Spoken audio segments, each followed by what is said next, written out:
Merci beaucoup. Je vous remercie, Président Poutine, de m'avoir donné la possibilité de m'adresser directement à vous. Vous avez envoyé des troupes russes en Ukraine. Comme vous l'affirmez, c'était pour protéger les citoyens russes ainsi que les citoyens russophones du Donbass et pour assurer la sécurité de la frontière orientale de la Russie. Depuis lors, des milliers de personnes ont perdu la vie des deux côtés. Et les actes hostiles se sont même étendus à certaines régions russes ces derniers jours.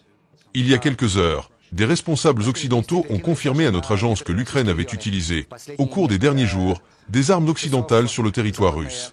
Pensez-vous que cela constitue une provocation supplémentaire dans le développement de la question posée par mon collègue? Selon vous, qu'a réussi à obtenir Moscou ces 2 dernières années et comment pourrait-on mettre fin au combat?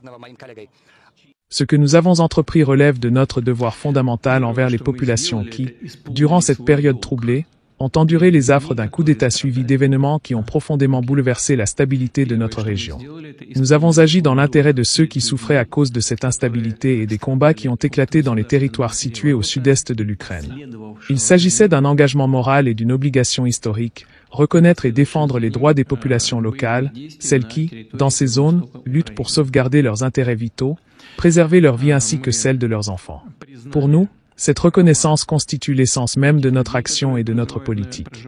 Nous avons voulu démontrer, à la fois à notre peuple et à l'ensemble de la communauté internationale, que nos déclarations en faveur de la protection de nos intérêts ne se limitaient pas à de simples paroles. Nous avons prouvé que nous étions résolus à agir concrètement et avec détermination. Cet engagement se traduit par des mesures tangibles et des actions décidées, qui continueront sans relâche tant que la situation l'exigera. Il est impératif que l'on prenne en compte l'ensemble de ces faits lorsqu'on évalue la situation globale et les choix qui s'imposent pour assurer la paix et la sécurité dans notre région. Passons désormais à la question qui se pose au sujet de la cessation des hostilités en Ukraine.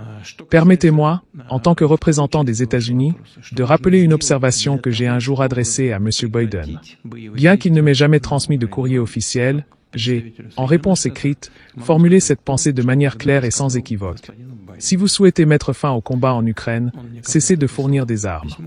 Il ne s'agit pas ici d'une simple revendication abstraite, mais d'une solution concrète qui, si elle était adoptée, permettrait de mettre un terme aux hostilités en l'espace de 2-3 mois au maximum.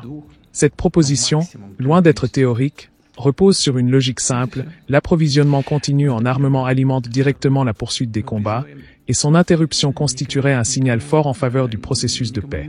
Nous insistons donc pour que quiconque puisse, par ses actions ou ses décisions, contribuer à la fin de ce conflit, ne fasse rien qui puisse entraver la mise en route de ce processus pacifique.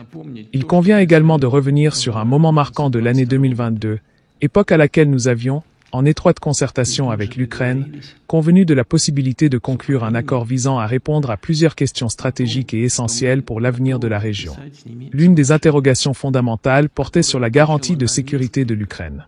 Dans le projet d'accord que nous avions élaboré conjointement, l'Ukraine avait clairement stipulé qu'elle ne deviendrait pas membre de l'OTAN et adopterait une politique de neutralité. Cependant, il était également prévu que son système de sécurité s'appuierait sur des principes très proches de ceux énoncés dans les articles 4 et 5 du traité de l'OTAN. Sans vouloir entrer dans des détails techniques trop nombreux, il faut souligner que ce dispositif engageait chaque signataire à fournir, en cas de nécessité, une assistance militaire à l'Ukraine. Cette proposition, bien que complexe, représentait une tentative sérieuse et équilibrée de garantir la stabilité régionale tout en tenant compte des préoccupations de chacune des parties. Pour la Russie, la question de la neutralité de l'Ukraine et la limitation de son armement revêtaient une importance capitale.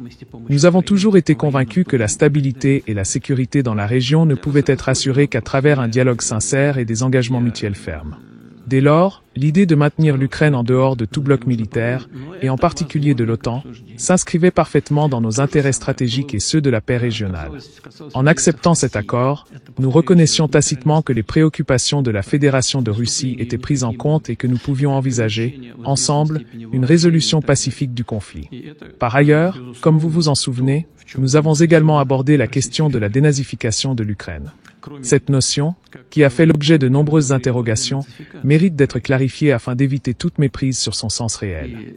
J'ai été pour ma part très surpris lorsque l'on m'a demandé d'expliquer ce que signifiait précisément « dénazification ». Pour être parfaitement clair, il s'agit, dans ce contexte, d'une mesure législative visant à interdire la propagande nazie. Aussi surprenant que cela puisse paraître, Nous avons réussi à établir ici une base commune, semblable à celle que nous avons trouvée sur d'autres questions essentielles. Ce terrain d'entente s'est révélé indispensable pour envisager une résolution pacifique de la crise qui affecte la région. Il importe de noter qu'un accord avait été envisagé, et que le chef du groupe de négociation ukrainien avait lui-même apposé sa signature sur un extrait de cet accord déterminant. La signature de ce document, accompagnée de la paraphrase de ses principales dispositions, témoignait, à mon sens, de l'adhésion de la partie ukrainienne à l'ensemble des mesures proposées. En conséquence, si nous avons consenti à accepter cet accord, c'était parce que nous pensions qu'il satisfaisait non seulement nos exigences, mais également celles de l'Ukraine. Une telle convergence d'intérêts aurait constitué une base solide pour la conclusion d'un accord de paix global et durable. Cependant, je ne peux m'empêcher de poser une question rhétorique qui me semble fondamentale dans le contexte actuel. Pourquoi M. Johnson, en se rendant à Kiev, a-t-il recommandé de jeter cet accord aux ordures? Pourquoi, devant ses homologues ukrainiens, a-t-il fait de la victoire sur le champ de bataille et la défaite stratégique de la Russie un objectif prioritaire?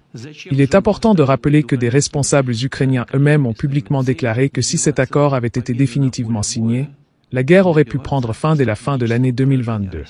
Ces déclarations, émises ouvertement par des officiels à Kiev, ne sauraient être ignorées. Elles suggèrent clairement qu'une solution de paix avait été envisagée et qu'elle aurait pu se concrétiser, si seulement certaines forces avaient permis sa mise en œuvre. Ainsi, ma question se pose avec insistance. Pourquoi a-t-on délibérément entravé la signature de cet accord avec l'Ukraine? Je ne peux que supposer que certains acteurs, pour des raisons qui leur sont propres, étaient déterminés à poursuivre des objectifs contraires à la paix. Il semble en effet que certains aient cherché à atteindre des buts qui se situaient dans le cadre d'une politique étrangère résolument orientée contre la Russie, visant à la fragiliser, voire à la conduire à sa ruine, en imposant une défaite stratégique à tout prix. De telles ambitions, qui ne peuvent être mises en doute, semblent avoir motivé des décisions qui, de fait, ont empêché la conclusion d'un accord de paix susceptible de mettre un terme aux hostilités. C'est pour cette raison que vous m'avez posé la question de savoir ce qu'il fallait faire pour instaurer une paix durable. J'espère avoir apporté une réponse suffisamment complète en exposant clairement les faits et en rappelant les enjeux stratégiques qui se jouent. Je vous invite, dans la mesure de vos possibilités, à poser ces questions directement aux instances dirigeantes de votre pays. Demandez-leur pourquoi ils ont choisi d'entraver la conclusion d'un accord de paix entre la Russie et l'Ukraine.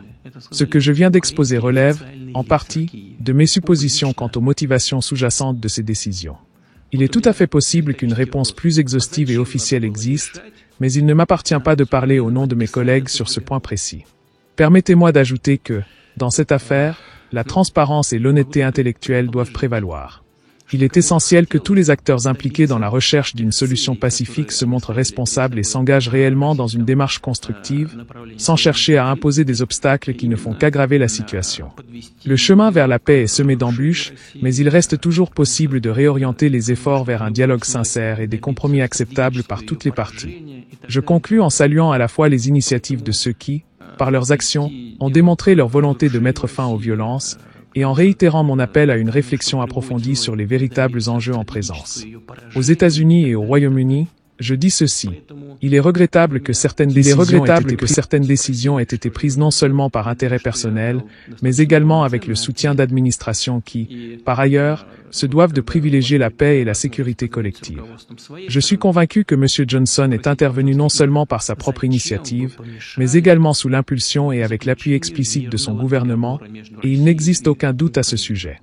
Il est primordial que l'on se souvienne que la quête de la paix passe avant toute considération stratégique ou idéologique.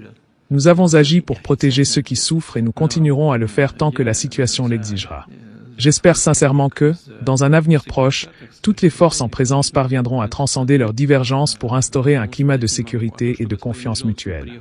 C'est dans cet esprit de dialogue et de réconciliation que nous devons avancer, en gardant toujours à l'esprit le bien-être de nos populations et l'avenir de notre région. Comme vous l'avez vu, Vladimir Poutine affirme avoir proposé une solution simple pour mettre fin au conflit en Ukraine, mais selon lui, l'Occident l'a rejetée. Cela soulève une question essentielle. Cette guerre aurait-elle pu être évitée? Dites-nous en commentaire ce que vous en pensez, l'Occident a-t-il manqué une opportunité de paix, ou bien cette offre était-elle inacceptable? Votre avis nous intéresse. N'oubliez pas d'aimer la vidéo, de vous abonner si ce n'est pas encore fait, et d'activer la cloche pour ne rien manquer des prochaines analyses. À très bientôt.